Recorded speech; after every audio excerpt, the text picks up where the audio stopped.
Bonjour et bienvenue dans cette nouvelle émission de l'économie expliquée par mon père, Charles Toujours Gave. moi. Dans ce début de mois de février où, vaille que vaille, on survit, On continue d'avancer. on continue à avancer, en présence du DAF qui nous honore de sa présence et qui vient de rencontrer dans la rue, Charles vient de rencontrer dans la rue avec le chien, un monsieur qui s'est précipité sur lui en lui disant « Je regarde toutes vos émissions et je fais le même métier que le DAF ». Donc on a rencontré un collègue aujourd'hui. Il était très content de rencontrer le DAF, à qui on vient d'expliquer qu'il était une influence majeure dans cette émission, donc voilà. Alors justement, c'est une transition. On va parler aujourd'hui un petit peu de ce que maman appelle les affaires à la française. Voilà, qui est une notion intéressante et qui n'est jamais aussi bien illustrée que par le papier que Charles a commis cette semaine, que vous retrouverez sur le site de l'Institut des Libertés. Alors, on pourrait commencer par Areva, dirigé d'une main de maître par Madame Lauvergeon et son mari, Monsieur Frick, le bien nommé. Monsieur Frick. Quoique, j'aimerais qu'ici, on fasse un petit peu attention aux blagues sur les noms de famille. Oui, absolument. C'est pas terrible. Compte tenu du nom qu'on a, Voilà. Donc, c'est pas une très bonne idée de faire des faisons blagues. fi de cette tradition gauloise. Pas de blagues sur les noms de famille. Donc, enfin, toutefois, c'était quand même Madame Lauvergeon qui avait décidé qu'il fallait absolument acheter une mine d'uranium de 1,8 million. Milliards. Milliards malheureuses au Niger. Et dans lequel il n'y avait pas, apparemment pas d'uranium. On aurait pu en envoyer quelques géologues avant, mais non, je sais pas. Non, il n'y en a pas en France. Hein, Non, il n'y en a pas. Les géologues, c'est vrai, il y a l'école des mines, mais enfin, on ne sait non, pas trop à quoi ils servent. c'est beaucoup trop compliqué. Et ensuite, dans les affaires à la française, on a eu Alstom. Alstom, qui a été une belle affaire aussi. Il y a eu aussi des trucs pas bien nets sur la façon dont on s'est débarrassé de Carlos Ghosn, de Renault de Carlos Ghosn avec Mitsubishi.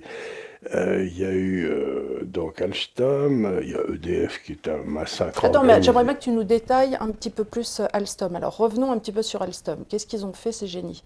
Qu'est-ce qu'ils ont fait ces génies? Alstom a eu des problèmes avec des turbines qu'ils avaient achetées. Bon, ça n'a pas marché, donc le cours s'est un petit peu ratatiné. La survie d'Alstom était en jeu. Et c'était un machin qui était quand même extraordinairement important pour la France, parce que c'était eux qui détenaient un peu tous les brevets sur les générateurs, pas les générateurs, les turbines nucléaires qui occupent qui sont dans le sous-marin nucléaire, dans le Charles de Gaulle et dans toutes nos centrales. Et donc c'était vraiment un endroit où ça touchait à la défense nationale. Donc dès le moment où on touche au régalien, il me semble qu'il faut faire. Les questions de rentabilité deviennent un peu moins importantes, quoi. Ça me paraît essentiel. Et ça ne s'est pas passé comme ça. Les Allemands voulaient racheter. Puis ça s'est pas fait parce que Siemens et Alstom, je sais pas, enfin bref, ça s'est pas fait. Et on a vendu un peu à carte forcée à General Electric, la grande société américaine, qui d'ailleurs depuis a été quasiment en faillite. Et ce qu'il y a de très étonnant dans cette vente, c'est à quel point, dans le fond, le président actuel a été impliqué, alors qu'il était, je crois, secrétaire général adjoint de l'Élysée, puis ensuite ministre en charge de ça après Montebourg. Montebourg avait refusé la vente, et Macron l'a plus ou moins imposé. Et si mes souvenirs sont exacts, il y a eu quelque chose comme 600 millions de due diligence qui ont été payés à des avocats, des comptables, des cabinets de conseil et tout ça, dont beaucoup se sont retrouvés dans ceux qui ont financé la campagne électorale de Macron après. Donc, si j'ose dire, et ensuite tous les brevets de Alstom. Je crois qu'il y avait le mari aussi de Madame Pécresse. Oui, le mari de Madame Pécresse y était aussi, puisqu'il était un des cadres dirigeants. Il est toujours un des cadres dirigeants d'Alstom. Et, si vous voulez, tous les brevets ensuite ont été transférés de France en Suisse, on ne touche plus rien dessus, mais ce qui est très étonnant, c'est que pendant que tout ça se passait, il y avait le numéro 2 ou 3 d'Alstom qui allait faire un voyage aux États-Unis d'affaires, et qui a été mis en prison pendant 2 ans, et qui a écrit toute une série de livres, qui semble indiquer que les pressions du gouvernement américain pour qu'on vende à General Electric n'ont pas été faibles. Parce que Et donc, si vous voulez, il y a toute cette histoire d'Alstom est très curieuse parce que ça pue du début à la fin, quoi. C'est vraiment, on a l'impression que...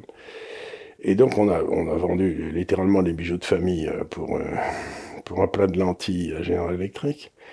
Et alors, Électricité de France, ça commence un peu avant. Alors, EDF? EDF, oui, ça commence avant, ça commence dans les années Sarkozy. Vous savez que la France, sous De Gaulle et sous Pompidou, et enfin sous Giscard, avait monté un système de production d'énergie nucléaire qui était extrêmement performant.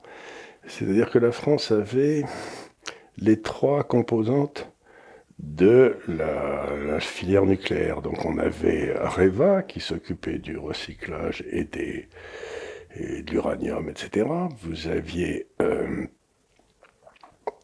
Alstom qui s'occupait de la construction, de tout ce qui était le côté technologique et puis EDF qui distribuait l'électricité. Donc on avait les trois branches. Donc on devait être le seul pays, peut-être avec la Russie, mais qui était toute cassée à l'époque, qui avait dans le fond l'ensemble de la filière. C'était... Et ce qu'il y a d'extraordinaire, c'est de voir qu'en l'espace de 20 ans, les gens qui ont été au pouvoir, de gauche comme de droite, ça a commencé avec Jospin d'ailleurs, ont détruit cette filière, ces trois filières. Ce qui fait qu'aujourd'hui, si on devait repartir, on va devoir repartir dans le nucléaire, parce qu'on n'a pas d'autre choix. Eh bien, il faut rebâtir tout ça, et alors qu'il n'y avait aucune raison de le détruire, quoi. On a détruit Areva, ça c'était par esprit de lucre, en quelque sorte, c'était simplement Madame Lauvergeon, qui n'a toujours pas été jugée d'ailleurs, mais enfin, ça prend Alstom, qui est cette histoire qui pue du début à la fin, c'est effrayant. Et EDF, alors là, ils ont accepté que l'Europe intervienne dans la politique énergétique de la France. Je m'explique, comme je l'ai dit ici il y a quelques jours, je crois, une politique énergétique, c'est quelque chose qui se passe sur 30 ou 40 ans. Donc il faut vraiment faire un effort. La France avait fait cet effort, c'était un des rares pays qui l'avait fait d'ailleurs. La France avait fait cet effort et donc on avait l'outil. Ce qui donnait, d'après la Commission européenne, un avantage concurrentiel à la France important par rapport aux autres pays. Ben oui, ils avaient bien prévu, ils avaient fait... Bon, donc c'était un avantage concurrentiel, mais c'est comme ça.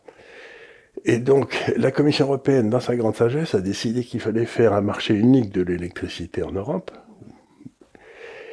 et que donc, comme EDF avait un avantage comparatif important, il fallait qu'ils vendent 25% de leur production,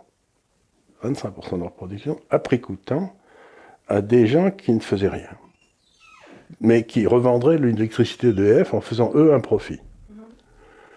Pourquoi? C'est comme tout cet argent, comme EDF avait été bâti avec les fonds propres d'EDF, avec les Français qui payaient leur électricité un peu plus cher, avec les impôts des Français, je ne vois pas du tout pourquoi on devait donner des subventions aux Allemands, aux Hollandais, aux Italiens ou aux Belges. Ben, ça fait rien. La Commission européenne a exigé que ça se passe. Et donc on a vendu 25% depuis 10 ans, et puis voilà. Il n'y avait aucune raison. Et alors, ce qui s'est passé ensuite, c'est que la seule chose que la Commission européenne demandait aux gars qui achetaient cette électricité d'EDF à prix coûtant pour faire un profit par eux-mêmes alors qu'ils n'avaient rien investi, ce qu'elle s'est demandé, c'est qu'ils achètent 20% de leur électricité à l'extérieur. De faire comme une espèce de... Et donc, ces gars-là, ce qu'ils faisaient, c'est qu'ils faisaient une règle de droit. Ils disaient, bon, j'achète tant... de l'électricité EDF à 42 mégawattheures ou je sais pas quoi. Mégawatts, je crois que c'est ça le bon.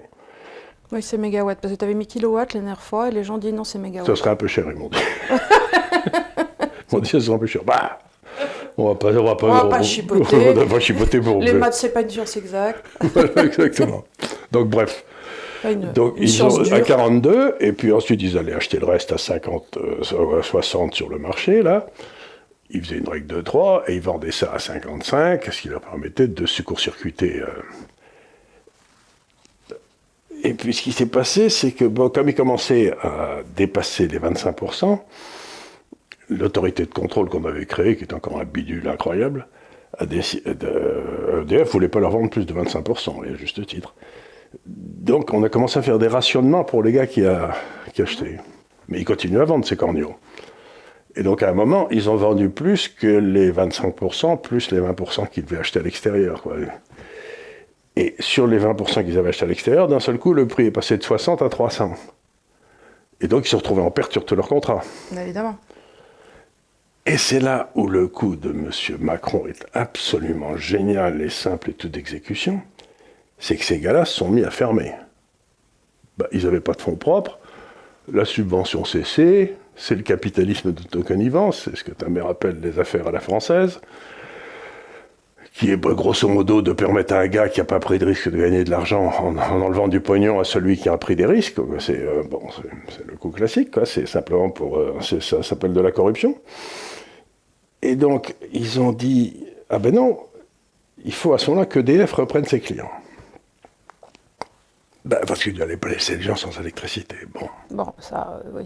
Oui, mais EDF, eux, ils avaient vendu la production édentaire s'ils en avaient, sur le marché un an plus tôt, parce qu'ils gèrent leur truc, et donc ils vendent sur ce qu'on appelle les marchés à terme. Voilà, ils vendent sur le marché à terme. Toute l'énergie est vendue sur le marché. Et donc, ils avaient terme. vendu peut-être à 80, il y a un an ou il y a 2 ans. Pour cette année, ils avaient vendu il y a 2 ans pour cette année. Et du coup, EDF, il leur dit, attendez une seconde, elle dit au gouvernement, attendez une seconde, moi j'ai vendu à 80, je suis obligé de racheter à 300 là pour les fournir les nouveaux clients. Donc je vais ramasser une culotte gigantesque. Et alors le gouvernement a dit, essayons de réfléchir, c'est pas les copains et les coquins qui ont fermé qui peuvent payer parce qu'ils n'ont pas les fonds propres. Si j'augmente la note d'électricité de tous les Français pour que ce soit payé par l'ensemble des consommateurs d'électricité, ça fait une hausse de l'électricité de 44%. Ce qui fait mal juste avant une élection présidentielle. Ça peut... Puis qui n'est pas une bonne nouvelle pour l'industrie, pour tout ça. Donc, quelle est la solution ? La solution, disent les gars, c'est que c'est EDF qui va payer.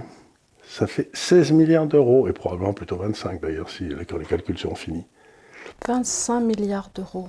25 milliards d'euros, et c'est EDF qui doit les payer. Mais ils n'ont pas les fonds propres. Non. Ça veut dire qu'EDF va faire faillite. Il va falloir faire une augmentation de capital pour et donc, tous les petits actionnaires d'EDF, par exemple, tous les employés... Une augmentation de capital pour couvrir une perte, les gens ne vont pas se ruer. Les gens ne vont pas se ruer. Donc, comme l'EDF est détenu à 88% par l'État français, c'est l'État qui va payer. Qui lui-même n'a pas le pognon, quand même, lui-même n'a pas le pognon. Mais les 12% qui sont probablement des employés d'EDF, etc. Qui avaient des stock options avec des leviers. Qui avaient simplement acheté des actions parce qu'ils aimaient bien... Ils avaient un taux, puis en général, tu as un taux préférentiel à un instant que tu rentres. Vous pouvez acheter, puis il y avait un petit dividende, qui d'ailleurs va disparaître. Et donc EDF doit se bouffer une perte de 16 milliards officielle. Elle ne les a pas. Imaginons simplement, maintenant revenons en arrière, que M. Sarkozy n'ait pas accepté cette histoire de 25 milliards en disant « Allez, viens vous faire foutre, la politique énergétique de la France, c'est sa souveraineté, et l'Europe n'a rien à dire, donc allez vous faire cuire un œuf, je n'accepte pas ». EDF vendrait aujourd'hui ses 25% à 300, 400 euros sur le marché libre, aurait des cash flows gigantesques, pourrait faire 2 centrales nucléaires de plus par an, pourrait financer des centrales partout en Europe parce que ce seraient les seules qui sauraient les faire. Et donc, on avait un avantage concurrentiel extraordinaire entre EDF, Creusot, etc. Et les gars qui nous gouvernent ont réussi à en faire un puissant fond de perte. Alors qu'il n'y avait, mais vraiment, aucune raison, que c'était les gars qui avaient, il y a 40 ou 50 ans, avaient parfaitement raison. Des gars qui feraient ça dans le secteur privé, les actionnaires les viraient. D'abord, la boîte n'aurait pas accepté, si les actionnaires n'avaient pas été l'État, cette imbécilité européenne. De quel droit l'Europe décide-t-elle que la politique énergétique de la France, qui avait été bien faite, doit être partagée avec les autres pays en Europe, sous prétexte qu'ils ont élu des écolos complètement imbéciles. Ça va être mon moment conspirationniste, mais c'est parce que là, ça s'impose un peu à moi. Mais si tu regardes Alstom et là, si tu regardes EDF, tu peux quand même pas être... Enfin, tu peux te poser la question de savoir si c'est pas le jeu que veut Macron de nous affaiblir comme ça. L'idée, c'est d'affaiblir la France au profit de l'Europe. pour nous rendre peut-être plus serviles et ainsi arriver au fédéralisme, qui est quand même son but ultime. Voilà, le but ultime étant quand même à terme de vendre à l'Allemagne notre armée. Oui, c'est déjà en vendant déjà les turbines nucléaires, c'est ce qu'il a. Il n'a pas vendu à l'Allemagne, il l'a vendu aux États-Unis, ce qui est pas mieux.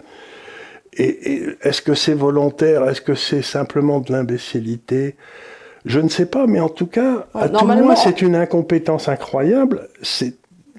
C'est-à-dire que quiconque vote pour Macron vote soit pour une crapule, soit pour un incompétent. Et l'un n'exclut pas l'autre, d'ailleurs. On peut être une crapule incompétente aussi. Donc, je dis simplement aux gens, mais réfléchissez. La seule question que j'ai, y a-t-il un ordre du jour caché, en plus de l'incompétence et de l'ordure, et y a-t-il en plus un ordre du jour? Il y a un ordre du jour qui serait d'affaiblir toutes les velléités d'indépendance de la France dans ses souverainetés. Parce que, alors, cette semaine, on a eu droit, dans tous les médias, à des sorties par grappes d'abrutis de tous nos ministres qui sont venus nous dire « Jamais un bilan économique de la France n'a été aussi glorieux. » D'ailleurs, c'est bien simple, mesdames et messieurs, c'est les 30 Glorieuses. On a une hausse du PIB, mesdames, messieurs, de 8%, c'est absolument incroyable. Ce faisant, oubliant complètement d'expliquer à tout le monde qu'on avait eu par le passé une baisse de 8%, voire encore plus. En fait, ils disent qu'on a eu 7% de croissance, mais ce qu'ils oublient de dire, c'est qu'on avait eu 8% de trop avant. Voilà. Donc, grosso modo, on est à peu près au même niveau qu'il y a 2 ans. On a fait comme ça et on est remonté. Remonté. Bon, alors, à côté de ça... Mais attends, il faut dire un petit peu comment ça s'est passé. Oui. Donc, j'ai été vérifié, parce que je me suis dit, mais qu'est-ce qu'il me raconte? Qu'est-ce qu'il raconte ces abrutis Qu'est-ce qu'il raconte ces abrutis encore? Mais je me suis dit, bon, je vais aller voir, parce que... Ça ne m'amuse pas d'aller gratter dans les chiffres, mais c'est un peu mon métier aussi. Alors, qu'est-ce que j'ai vu? Bon, j'ai vu, grosso modo, si on prend le 4e trimestre 2021, c'est-à-dire le dernier, quoi. Enfin, le 4e trimestre, donc octobre, novembre, automne. Voilà, l'automne, octobre, novembre, décembre, il est légèrement au-dessus du 4e trimestre 2019. D'accord, donc pré-Covid. Pré-Covid. Donc, il est légèrement au-dessus d'à peu près 4 milliards d'euros. D'accord. Sur un PIB qui fait, je ne sais pas, 1400, 1500 milliards ou 1600. Donc, 4 milliards, il n'y a pas de quoi se taper. Ce n'est pas les 30 Glorieuses. Hein, en 2 ans, 4 milliards. Mais la dette entre les deux, elle est montée de combien? Ah bah, ils ont injecté 700 milliards. Non, elle est montée de 4... La dette de l'État français, dans ces 2 ans, est montée de 450 milliards. 450 milliards. Donc, on a créé... C'était dans les 5 derniers mois, je crois. Oui, donc, on a donc créé 4 milliards de richesses supplémentaires en empruntant 450 milliards. Bah, l'effort, en vérité. C'est ce que j'appelle dire que c'est un immense succès, c'est vraiment se foutre du monde. Et c'est là où on voit qu'il y a quelque chose de très curieux dans ce pays, qu'il faut quand même dénoncer. C'est que la classe jacassière, comme l'appelait ce brave Barre, c'est-à-dire les journalistes, le savent aussi bien que moi, ce que je viens de dire. Mais ils ont reçu des ordres de l'Élysée de donner le message « on a eu 7% de croissance pour l'élection présidentielle ». Ça a été formidable. Tous en même temps. Le Figaro, La Tribune, Les Échos, tous les journaux, tous. Bon, alors je ne vais pas faire les journaux de gauche parce que c'est leur boulot, mais j'étais surprise. Je me suis dit, mais enfin quand même, qu'ils se permettent Donc, ils mentent au public en sachant qu'ils mentaient. Et là, il faut revenir à quelqu'un qui m'a beaucoup influencé dans ma vie, qui s'appelait Solzhenitsyn, qui disait que l'une des décisions qu'on pouvait prendre quand on était en face d'un pouvoir comme celui-là, il n'y a pas tellement de différence dans le totalitarisme entre ce qu'on a aujourd'hui et ce qu'ils avaient là-bas. Les années Brejnev, c'était guère pire que les années d'aujourd'hui en France. Il disait, il faut prendre une décision toute simple, c'est que le mensonge ne passera pas par moi. C'est-à-dire, je ne répercuterai pas un mensonge. Or, ce que ces gens-là disent, c'est un mensonge. Ils savent que c'est un mensonge et ils le passent. Eh bien, ça, c'est inacceptable. C'est-à-dire que les créateurs de fausses nouvelles, les fake news, comme on dit, c'est aujourd'hui le gouvernement et la presse officielle. Alors, la seule façon de connaître la vérité, c'est d'aller sur le net, de voir des gens comme nous qui parlons, etc. L'embêtant, c'est que c'est difficile, si on n'a pas la compétence ni les outils, de vérifier les informations. Donc, autrefois, le rôle de la presse, c'était de vérifier les informations qu'on entend, de voir qu'elles étaient à peu près vraies. Aujourd'hui, on sait qu'elles sont fausses, mais la façon de vérifier, qui est le monde de l'Internet, est bordélique parce qu'il y a aussi plein de cinglés. Donc, c'est vraiment un problème de vérification de l'information, et là, ça ne peut être fait qu'au niveau individuel. Chacun des personnes qui nous écoutent doit simplement se dire, bon, ben, je vais suivre un certain nombre de gars qui m'ont l'air d'être sérieux, puis qu'il y en a un qui dira une bêtise, je l'éliminerai, ainsi de suite. C'est-à-dire que c'est à eux de faire le travail, de savoir qui leur donne des informations à peu près convenables et qui ne leur donne pas. Et ce qui m'amène à une troisième question que je voudrais traiter ici, c'est la personne de Macron qui me gêne énormément. C'est la personnalité, en fait, plus que la personne. Quand j'étais enfant, on avait un chien qui précédait le DAF, là, qui était un caniche, qui s'appelait Bettina. C'était une petite femelle. Elle était intelligente comme tout. Et il y avait une maison dans la famille qui avait appartenu à des Anglais, parce qu'il y avait des côtés anglais dans la famille. Et là, il y avait, imagine-toi, une tête de renard empaillée. Tu vois, qui était parce qu'ils avaient chassé le renard. Tu vois, il y avait une tête de renard empaillée, il y avait des gravures d'anglais courant après des renards à cheval. Enfin bref, c'était une bonne maison anglaise qui était en Normandie. Et pour rigoler, de temps en temps, j'allais décrocher la tête du renard et je la montrais à mon caniche qui se mettait à pousser des cris. Elle n'était pas contente du tout. Elle bramait, mais elle se mettait à hurler. Ça devait sentir le renard en plus. Elle sentait le renard, elle n'aimait pas du tout. Et elle savait que c'était pas un chien. Hein, ça, et donc elle me disait, mais qu'est-ce que c'est que cette saloperie, mais pourquoi il est là? Enfin bref, elle me faisait preuve de son thé. Et dès que Macron est arrivé au pouvoir, j'ai eu la sensation que j'étais le chien en face du renard. J'ai eu tous mes poils qui sont dressés. Je me dis, ce type, c'est Aguenand, vous savez, dans Oui, dans le petit Nicolas. Le petit Nicolas, là, le favori de la maîtresse. Vous nous aviez dit que vous feriez une interrogation écrite. Mais ferme ta gueule, couillon. Madame, vous avez dit qu'il y avait interro d'histoire géo aujourd'hui. Merci Aguenand, j'avais oublié. Et tous les autres. Il y a Clotaire. T'aurais pas une copie double? Non, j'en ai pas. Il y a Clotaire, tout ça, qui gueule en disant, mais qu'est-ce qu'il est encore, ouais. Madame, ils m'ont tapé. Bon, évidemment qu'ils t'ont tapé, Cornio. Et donc, c'est Aguenand. Et en plus, quand je regarde ces actions, je ne peux pas m'empêcher de penser que ce sont toujours des actions d'hypocrites, d'hommes qui ne disent jamais la vérité, qui avancent masqués, la façon dont il s'est débarrassé, dont on dit qu'il s'est débarrassé de Carlos Ghosn, là, en dénonçant au gouvernement japonais, c'est immonde, quoi. La façon dont il a laissé traiter les cadres de Alstom français en Amérique, que l'ambassade de France n'est jamais intervenue pour le numéro 2 d'Alstom qui était là-bas. En tôle, sans qu'il n'y ait rien du tout, soi-disant il y avait une histoire de corruption avec l'Indonésie ou n'importe quoi, mais enfin, la façon dont il a traité EDF, qui revient littéralement à ce qu'on fait dans les pays les plus cons, quand il y a par exemple une pénurie de bouffe, on imprime de l'argent et on distribue de l'argent à la population en maintenant les prix bloqués. Oui, bah ça c'est ce que Mélenchon propose de faire.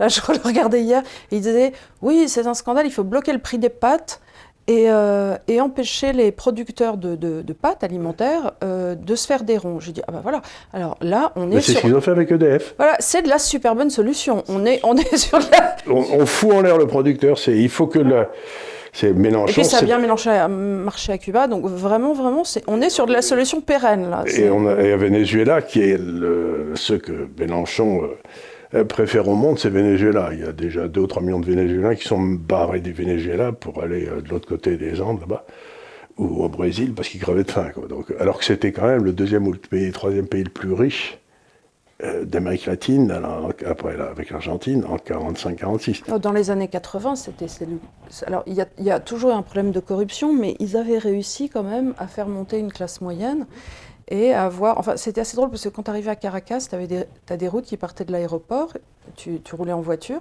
et à un moment, la route s'arrête. Et j'avais ça. Enfin, normalement, tu arrives dans un village, à la rigueur. Non, là, c'est vraiment. Ah ben, on n'avait plus de pognon, donc la route s'arrête. Elle fait 30 km et puis ensuite. Donc tu dois toujours avoir. Passer au mode Jeep. Oui, tu es obligé. Donc tu peux pas avoir une voiture dite normale. Tu vois, Mais cela dit, c'était un pays qui fonctionnait avec l'argent du pétrole à l'époque où il y avait. Et ils ont les plus gros. Ils ont les plus grosses réserves de pétrole du monde. Et ils ont réussi. Ils sont maintenant quasiment en train de mourir de faim.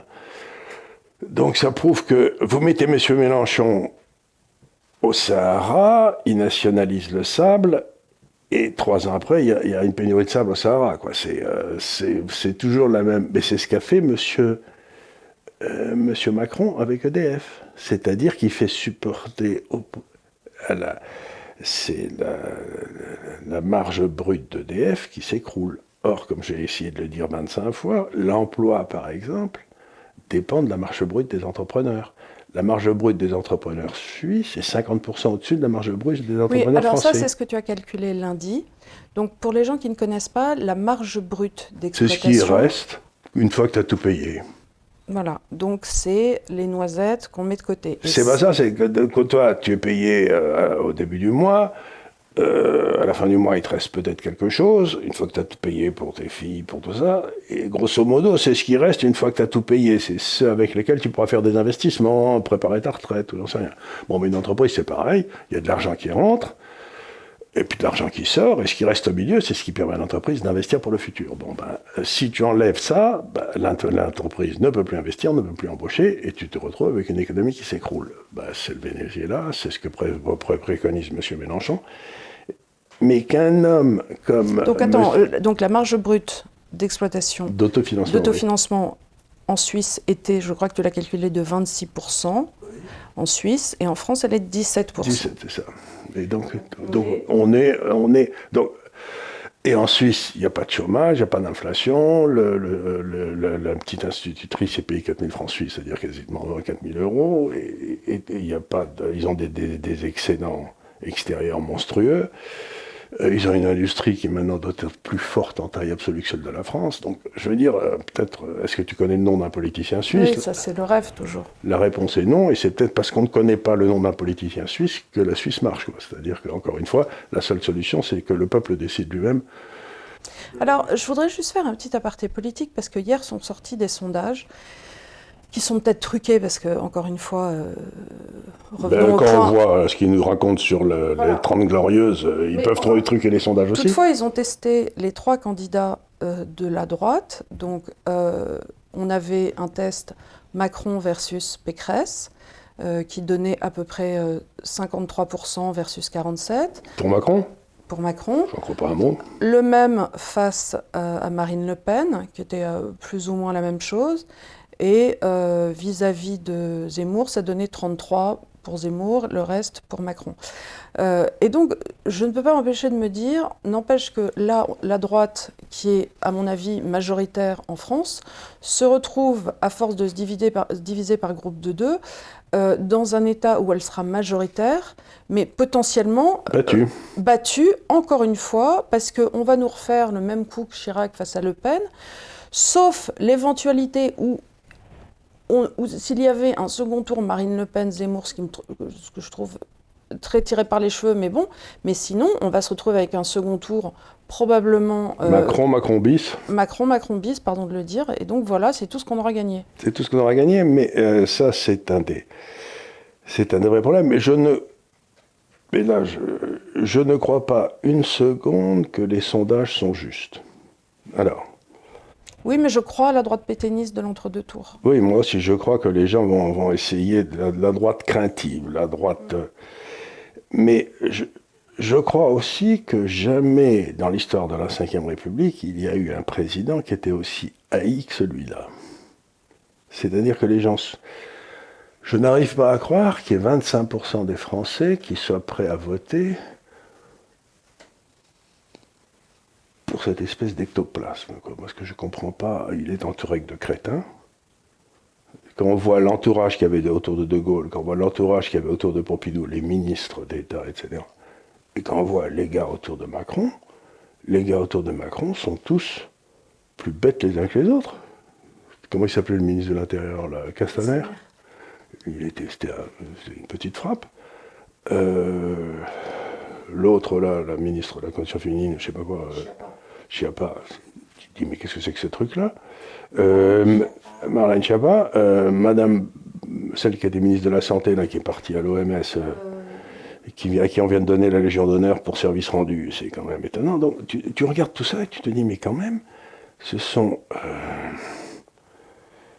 ça vaut ce qu'il y avait autour de Pékin à Sigmaringen quand il a quitté la France, quoi. Je ne veux pas dire du mal des gens terrestres, mais enfin, ils sont tous complètement à la masse.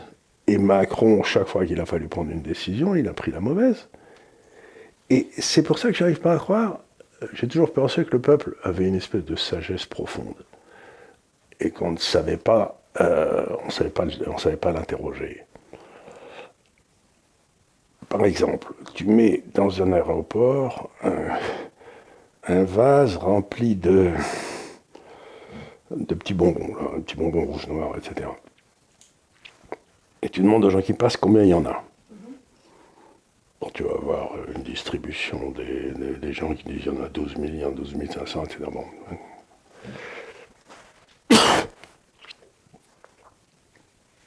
Il n'y a pas un gars qui va te donner le bon chiffre. Mais la moyenne de toutes les estimations sera la bonne.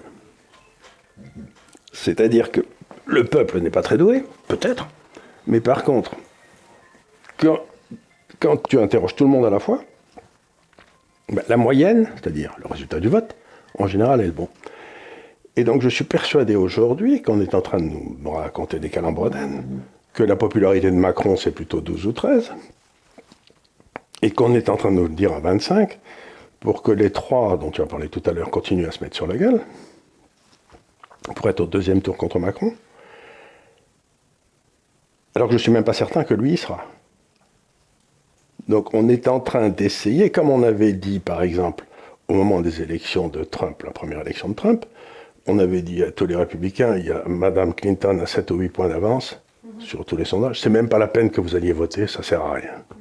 Bon, ils ont été votés et Madame Clinton a été battue. Donc je crois que derrière ces instituts de sondage, qui d'ailleurs font 65% de leur chiffre d'affaires avec le gouvernement, ce qui prouve à qui ils obéissent, je pourrais expliquer les techniques statistiques qu'ils utilisent, qui ne sont pas très difficiles. Et on va voir si j'ai raison assez rapidement. Pardon. Parce que... Tu veux de l'eau? Oui, si on avait, ce serait sympa. Parce que, pour une raison très simple, c'est que plus ils se rapprocheront de l'élection, plus ils sont obligés de donner le vrai chiffre. Oui. Ben, pour pas se décrédibiliser à terme. Pour pas se déquilibrer. Avoir l'air ridicule. Oui. Et donc, il nous reste encore 60 jours. Donc, je pense qu'en les 60 jours qui viennent, on va assister à un écroulement de la popularité. Un décroissement progressif. Ils vont essayer de nous amener ça rapidement vers le vrai chiffre qui doit être plus proche de celui 13. Qui doit être 12 ou 13. Imaginons que ce soit 12 ou 13. À ce moment-là, si tu regardes les sondages, les autres, qui sont peut-être justes, tu peux avoir 4 ou 5 gars à 12 ou 13. Et ça veut dire que tu peux avoir les deux derniers, tu sais, les deux qui seront là, qui chacun ont fait 12 plus 1 et 12 0, et les autres ont fait 11,99 et 11,98, tu vois ce que je veux dire? C'est-à-dire que tu peux avoir des résultats complètement farfelus. Tu peux avoir Mélenchon-Le Pen, tu peux avoir Zemmour-Le Pen, tu peux avoir... tu vois, tu peux avoir absolument n'importe 5 gars pris 2 par 2. Il faudra que je calcule combien ça fait. Ça doit faire 5 fois 4, 20. Enfin, je sais pas, j'avais appris ça dans le temps. Le nombre de combinaisons d'individus, c'est une formule mathématique. Oh, nous vivons un moment très difficile. Donc, on arrive à cette imbécilité de la Constitution de la 5e, qui est que on peut avoir 2 corneaux au deuxième tour. Et donc, ceux qui se hasardent à se faire des prédictions, à mon avis, ils se trompent complètement, parce que statistiquement, n'importe quoi peut arriver dans cette élection. Mais s'il y a, je ne sais pas, allez, Mélenchon et je ne sais pas qui d'autre, le président élu sera complètement illégitime. Parce qu'au premier tour, il aura fait que 12% des voix. Il sera légal, mais il n'aura pas la légitimité d'avoir 50% des voix, tu vois. Ça, parce qu'au deuxième tour, il n'y aura que 30% des gens qui auront voté. Et les législatives derrière. Et les législatives derrière, où ça va être un merdier, alors là... Avec des triangulaires avec nouvelles, des triangulaires pas possibles. partout, ou des quadrangulaires d'ailleurs, pour ce que j'en sais. Donc on est en train d'arriver à la démonstration par l'absurde que la constitution de la 5e est une saloperie. Ce qui a toujours été ma thèse, on va arriver à n'importe quoi. Et à ce moment-là, je ne sais pas ce qui va se passer. Surtout que, comme je l'ai essayé d'expliquer, il y a des décisions profondes et structurelles à prendre dans les années qui viennent, dans les mois qui viennent, dans les semaines qui viennent, par exemple sur l'énergie. On ne peut pas s'amuser à attendre encore 2 ou 3 ans, ou 5 ans, ou j'en sais rien, quoi. Sur l'énergie, sur l'immigration, il y a des choses quand même qu'il faut prendre.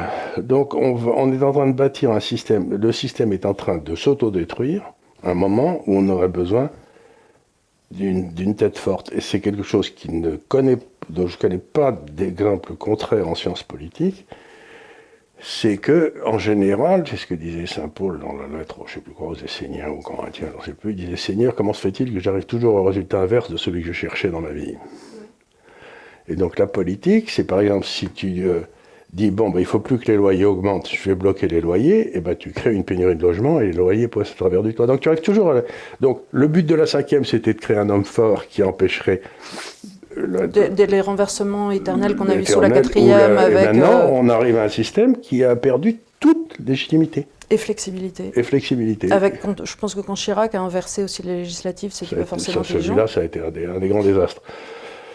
Entre Chirac et Sarkozy, ça a été les... parce qu'en plus, ils étaient dominants politiquement à l'époque. Ils avaient toutes les régions, toutes les majorités, ils avaient tout, quoi. Ils auraient pu tout faire, ils ont choisi de faire le contraire. Bon. Donc on est dans une situation politique qui me paraît, moi, beaucoup, beaucoup plus grave. Et encore une fois, cette élection est très curieuse parce qu'on parle de choses et d'autres très intéressantes. Mais on ne parle pas des sujets essentiels. L'énergie, l'immigration, s'il y en a un qui en parle tout le temps, mais c'est pas grave. L'immigration, soit, je pense que là, les sujets identitaires ont été traités et surtraités sur le sujet identitaire. En revanche, par exemple, la balance commerciale, qui est monstrueuse, c'est-à-dire qu'on est quand même, nous, déficitaires de 85 milliards, je crois, là où l'Italie est positive de 64 milliards. Qu'est-ce que l'Italie fait qu'on ne pourrait pas faire et pourquoi on est au niveau déficitaire dans les échanges commerciaux et personne n'en parle? Une balance commerciale déficitaire dans un pays qui est censé être industriel avec une agriculture qui est devenue déficitaire aujourd'hui. C'est incroyable, l'agriculture française est déficitaire, vous vous rendez compte? Vous vous rendez compte? On est obligé d'acheter des produits alimentaires à l'étranger. Nous, la France. Du cochon. On achète, je crois que les Allemands ont une avec la commerciale. Beauce, la Brie, la Picardie, tous nos... te dis, mais allô. D'où on achète de... Non, mais c'est ça qui est extraordinaire, c'est qu'on arrive... La politique agricole commune est un désastre, donc la politique énergétique de l'Europe a été un désastre, parce que ce que j'ai oublié de dire tout à l'heure, c'est que, qui aussi me fait ma joie, parce que c'est tellement beau que j'aurais voulu le faire, moi j'aurais même pas su comment y arriver. Vous savez qu'on a expliqué aussi que le gaz vient de Russie. Oui, ça on a fait le deuxième. Le deuxième. Donc, sinon il y a les émissions avec Xavier Moreau, vous en avez parlé, Urbi et Orbi aussi. Voilà, donc le gaz vient de Russie. Donc l'Allemagne, la Hollande, tout ça, ils ont besoin de gaz qui viennent de Russie. Nous, on avait le nucléaire, on ne sert pas de gaz pour l'électricité. On s'en sert pas, bon, très peu. Mais alors avec le système qu'ils ont bâti avec l'Europe, là, si les Allemands ou les Hollandais achètent du gaz à la Russie, ça va faire monter le prix du gaz. Hein. Mais avec le système imbécile qu'ils ont monté, le prix de l'électricité dans France, maintenant, est indexé sur le prix du gaz. On en avait parlé. Alors qu'on a... Aucune raison. Aucune raison. Je veux dire, le prix de l'électricité en France ne devrait rien avoir avec le prix du gaz, puisqu'on ne s'en sert pas. Mais c'est les corneaux qui ont été achetés 20% de leur truc, il va falloir... Donc, on a bâti un système où on devient de fragilité. De fragilité, on devient dépendant du prix du gaz russe alors qu'on s'en sert pas. Et comment ils ont fait leur coup? On aurait voulu, on ne sait pas. Mais non, mais je veux dire, il faut avoir fait l'inspection des finances pour faire un coup comme ça, quoi. Pour foutre un système. Donc, ils n'arrêtent pas de bidouiller le système de production. Ils arrivent à tout faire sauter, et les Français en concluent sagement que le libéralisme, ça marche pas.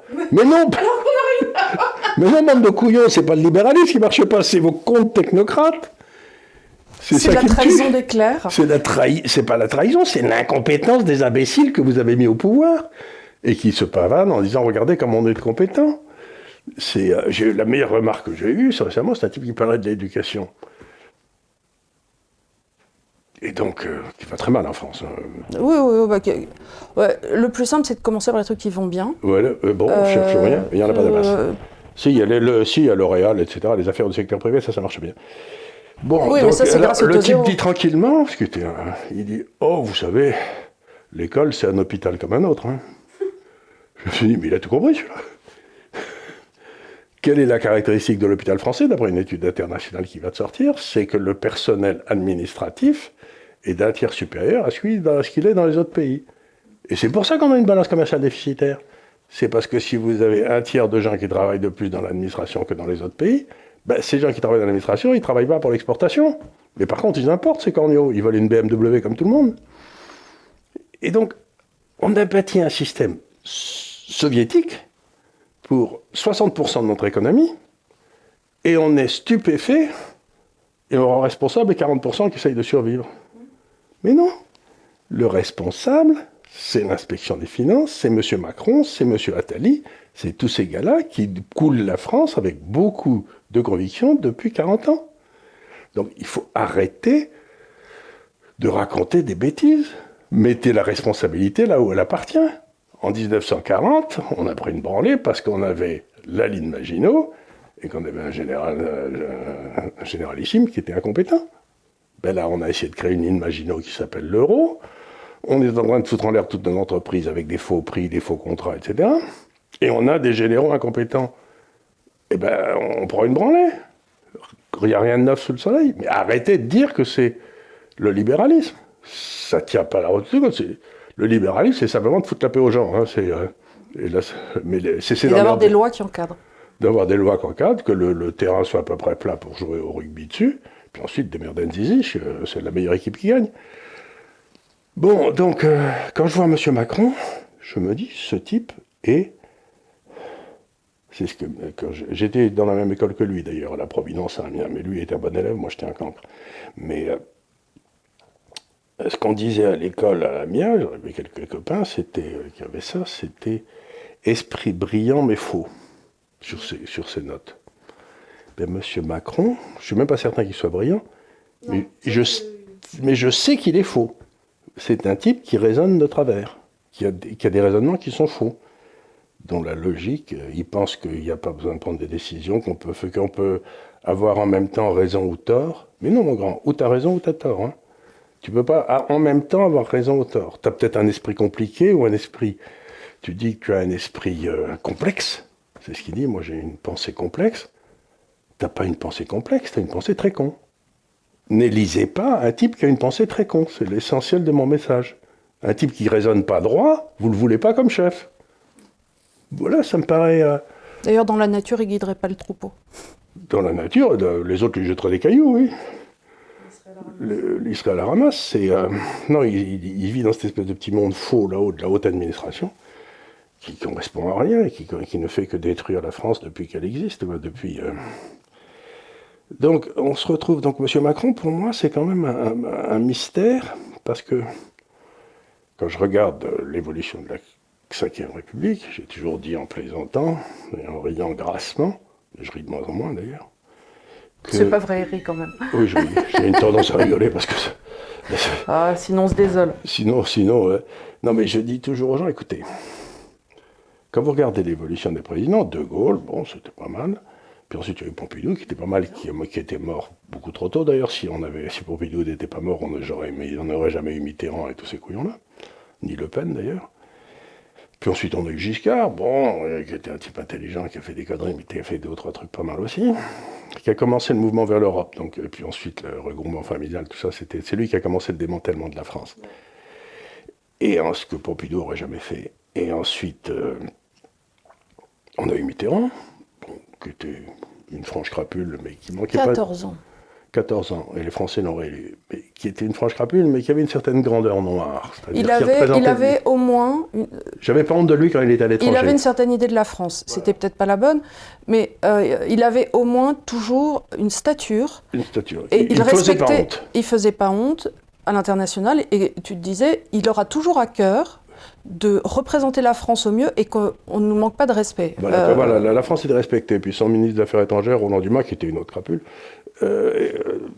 par exemple, il n'est jamais rentré dans l'Alliance Atlantique. Enfin bref, c'était intéressant. C'était tenu, voilà. Ensuite, il y a Chirac qui a commencé à faire connerie sur connerie, puis surtout qui était le roi fainéant qui a rien fait. Puis on a eu Sarko qui a commencé. Je me suis dit, mais qu'est-ce que c'est ? Avec Sarko, on a commencé à rentrer dans l'hypermédiatisation, de la communication des conseillers en com, des trucs machin, dont on souffre encore aujourd'hui, et on a perdu le gravitas de l'homme politique. L'homme politique, il s'est transformé en Premier ministre. À la place d'être le président, il s'est transformé en Premier ministre. On est rentré dans la fonction histrionique. Histrionique, exactement. De l'homme politique, qui est absolument désagréable et qui enlève pour moi justement la gravitas que l'homme politique devrait avoir. C'est-à-dire que quand un homme est élu président de la République française, il est l'héritier des rois de France, il y a une espèce de manteau qui tombe sur lui, qui devrait l'amener. Quand Pompidou a été élu, il a dit à tous ses amis le plus proches, à partir de maintenant, vous ne me tutoyez plus. C'est-à-dire qu'il était devenu autre chose. C'est-à-dire qu'il ne se baladait pas en maillot de bain. Il ne se baladait pas en maillot de bain, et donc il fumait une clope à Saint-Tropez sur le port, mais il était bien tenu. Puis ensuite, vous avez eu Sarko, puis après Sarko, vous avez eu l'employé des postes de Tulle, là, qui a été élu. Hollande. Oui, lui, à la rigueur, c'est arrivé sur un malentendu. C'est arrivé sur un malentendu, il n'était pas méchant, mais enfin, il était juste nul. Mais en fait, les Français rigolaient, mais ils n'en voulaient pas. Ils le trouvaient juste. On savait que c'est l'employé, oui. On savait que c'est l'employé des postes. Bon, il était là par hasard, bon, c'est pas grave. Puis maintenant, on a cette espèce de fou, là, Monsieur Macron. Mais je ne sais pas si vous avez remarqué, chacun est pire que le précédent. Et quand on a eu Hollande, je me suis dit, on ne peut pas aller plus bas. Eh ben si. Tu sais, c'est l'histoire de la vieille femme dans les prisons. Ah oui, là, qui priait pour le tyran, là, Denis de Syracuse, donc il priait pour le sultan. Il fait venir en disant à la vieille femme, pourquoi vous priez pour moi ? Elle dit, écoutez, et votre grand-père qui était une ordure, j'ai prié pour qu'il soit tué, il l'a été. Bon, puis il y a eu votre père qui était pire que son père, donc j'ai prié pour qu'il soit tué. Et puis maintenant, vous avez vous qui étiez plus pire que votre père, donc je prie pour que vous ayez pas tué, parce que je ne sais pas ce qui va venir derrière. Donc la question que je me pose, c'est qui on va avoir derrière ? Est-ce qu'on va avoir encore un type encore plus ridicule que les précédents ? Il ne faut pas tester l'histoire. Mais je veux dire, mais si on a un type dans les circonstances dans lesquelles on est, ça va ramer, hein. Parce que là, il faut vraiment un type qui... Là, on va arriver surtout à un concours des chemins qui vont faire cette crise inflationniste auquel on ne va pas échapper, plus cette crise énergétique à laquelle il va falloir répondre avec fermeté et rapidement. Alors, moi, je veux bien qu'on traite les questions identitaires au-delà de tout, mais j'ai du mal à savoir et à réfléchir comment on va pouvoir les traiter sans sortir de l'Europe, et je trouve ça extrêmement de mauvaise foi de prétendre qu'on pourrait le faire sans s'atteler... Si on n'a pas nos souverainetés, on peut rien sans faire. s'atteler à Maastricht et à Schengen, c'est-à-dire à se prendre de pleine face une sortie de l'Europe. Et la monnaie. Et la monnaie. Donc, moi, je veux bien qu'on tressaute sur remettre des gens dans des avions, mais ça ne sera pas possible vis-à-vis de l'Europe sans reprendre... Il faudra mettre de l'essence dans les avions pour les virer. Sans compter. Et puis discuter avec les pays, parce qu'en vrai, il faut que l'acceptation soit avant de faire les avions. Enfin voilà, on ne va pas se relancer dans ça, parce qu'on est à 48 minutes 46 et qu'il va falloir... fermer sur ces gros doigts de l'État qui nous ont quand même permis de faire donc des affaires à la française comme... qui nous font pratiquement rêver à la France-Afrique, hein, parce qu'on leur a tout piqué. On a tout piqué. Là, franchement, quand tu vas arriver à Alstom EDF, tu te dis, en termes de corruption, de démantèlement, de départ des élites, parce que je vous assure que moi, j'ai passé donc les 2 tiers de ma vie hors de France. Quand j'allais hors de France, quand j'avais 30 ans, Il n'y avait pas un Gaulois, ils étaient tous en France. Ah, maintenant, tu vas à Bali, t'as que ça. Hein. D'abord, à Bali, il n'y a que ça qui touche les Rémis qui vivent très bien. Mais tu vas comme je vais souvent en Californie, dans la Silicon Valley, il n'y a que des ingénieurs français. Tu vas à Miami, il n'y a que des commerçants français. Tu vas à Hong Kong, il n'y a que des entrepreneurs français. Donc il y a plus de Français aujourd'hui à Hong Kong qu'il n'y a de Britanniques.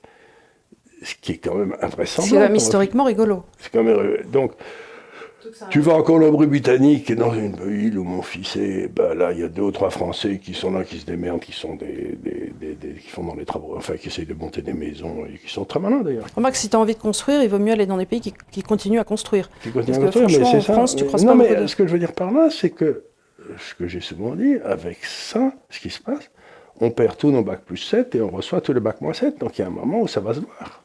Il y a un moment où il faut que les talents restent ou reviennent pour rebâtir la France.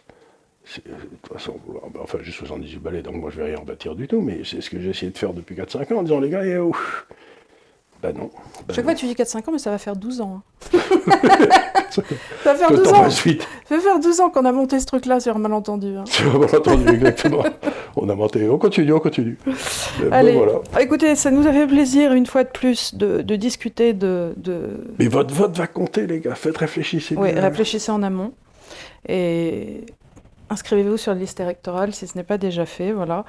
Tiens, j'ai appris sinon que quand un jeune était recensé et qu'il avait fait sa journée citoyenne, il était d'office sur les listes électorales. Donc ça, c'est plutôt une bonne nouvelle.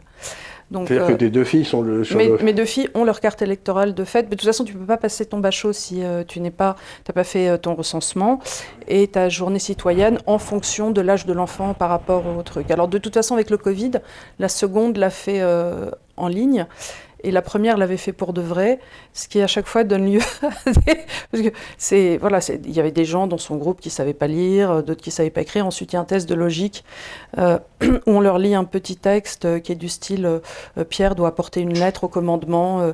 Il avait l'impression de tenir une bombe dans ses mains et on leur pose des questions. Que tenait Pierre dans ses mains Une bombe tu vois, avez-vous compris le concept de la métaphore, tu vois? Et 88% n'avaient pas compris que c'était une métaphore. Enfin, ma fille me disait que elle était subjuguée. Sans compter qu'elle avait fini 20 minutes avant en se demandant bon, c'est bon, je peux y aller. Ça laisse rêveur sur effectivement le concept de vote des plus jeunes qu'on voudrait faire descendre aussi à 16 ans, quand on voit déjà l'immaturité de certains à 18.